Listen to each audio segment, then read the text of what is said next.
see how the balance is doing? Pretty good, pretty good. This is a really powerful, strong tripod head. So strong that it wants to balance the camera out. We could actually add more weight to it to make it more balanced, because I want the camera staying there. But what I could do for that, I could then add some drag. So let's talk a little bit about that. So right now I moved the whole camera body to this number 7 here on the tripod head in this configuration to balance it out. This here, this knob here on the right is my drag. So you notice that it's making that tilt really hard. I could loosen it, depends what you're doing.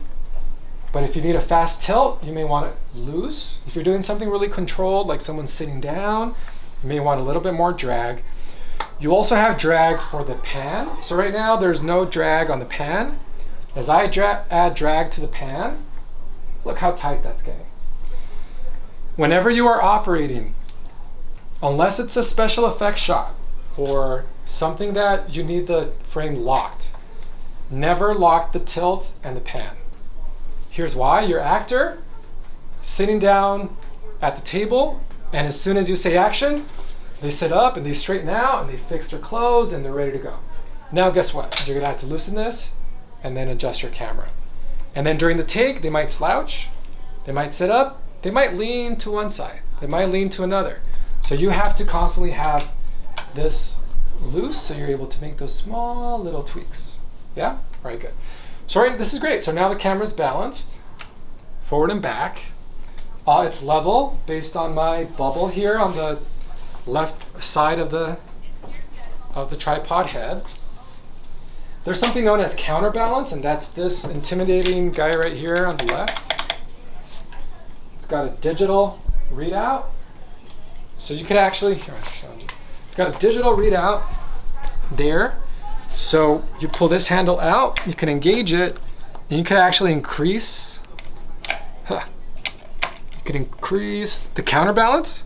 So what that's doing, it's actually going to spring the camera to its original position.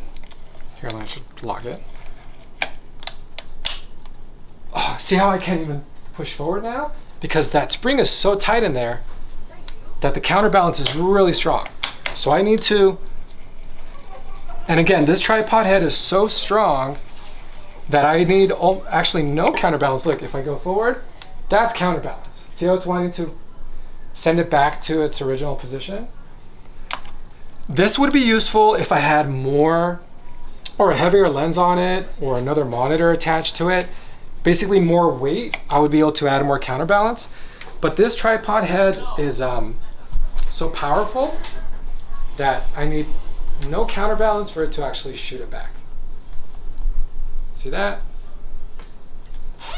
So we're gonna take off the matte box for this, and I'm gonna have, I'll be playing the role of first AC, and then I will have Justin help me as second AC. So Justin, I'm gonna hand off the matte box to you. Now you know where this matte box lives. Whoo, got it. Got it, thank you. And then, so we also have to remove, all right, and Justin, I'm gonna hand you a lens. All right, so lefty loosey, can we see? Lefty loosey. All right, got it? Got it. Cool. I'm gonna put the body cap on there. It's also known as a port cap because this is the port. So I'm gonna leave it on there. I wanna have the body cap on there so dust doesn't get into that really expensive lens. Also, you wanna make sure the camera's off if you're removing the body cap, because there's electronics in there that create static, and very much like those magic wands that attract dust, same thing. So have that body cap on there. You're gonna want the knob on the outside of the camera. That way you could go in and tighten it. And then on this side, there's a cold shoe, which then adapts onto the follow focus. So you could attach it in this direction here. I was wrong, it's actually on the inside. Yep, cool. All right, so next, let's switch out the rods. So Justin, as the second AC, I'm gonna give you the rods. Let's go ahead and get the 12 inchers.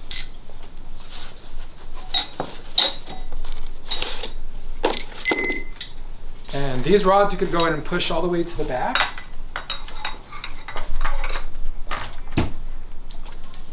That way, the zoom lens has a little bit more support.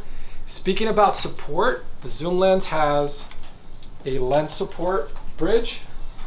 It goes by different names, but I'm just gonna call it the lens support bridge. You wanna go ahead and add this first when you're using the zoom lens. That's because it's gonna live towards the back of this build. And if you wait until later, there's gonna be a follow focus unit on here, there's gonna be a matte box, and you're not gonna be able to attach that to the rods. All right, good. So that is back there. Zoom lens, cool.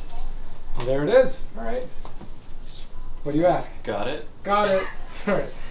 So here's a back cap, so that could go back in the camera case.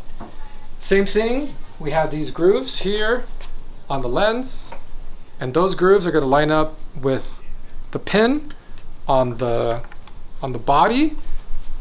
So I'm gonna hand this body cap to Justin. Got it? Got it. And do you want to get this angle, Corey, of me putting that in there? So there's the groove, there's the pin. Gotta very slowly place it in there. You have to make sure you go very straight from this lens into the port. Since it's metal on metal, it makes it difficult for you to actually place it in there. You gotta wiggle it around a little bit.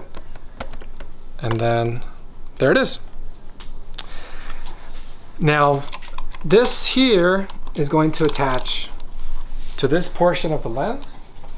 There is an Allen wrench that comes with the zoom lens. So you could use that Allen wrench and loosen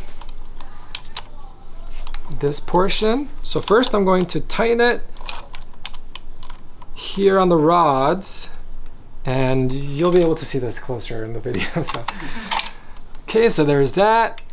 Got to make sure that, ooh, that's making contact. That's not good, I don't want that. So I'm gonna slide this over a little bit more. Nice. So what I did is I was making sure that the zoom ring didn't make contact with this part of the support, because it's gonna eventually wear out and rub up against each other, and it's gonna not be good. So now with this Allen wrench, I could go ahead and tighten this support bridge. There it is, nice and tight. Now on the left side, again, this is a smart side of the camera, and it's called the smart side because the majority of the controls are on the left side. You have your viewfinder, you have your exposure controls, your shortcuts, auto white balance, record button. You even have audio controls on this side. Essentially everything you need to make the camera work, including what's going to be the follow focus on this side. So here you have your T-stops or f-stops. You have your zoom from 30 to 105, and you have your focus ring from infinity and beyond. From infinity all the way to 2 feet. So the minimum focal distance for this lens is 2 feet. That means your subject can be 2 feet away from the lens and still be in focus. For a zoom lens that opens up to 2.8, that's really impressive.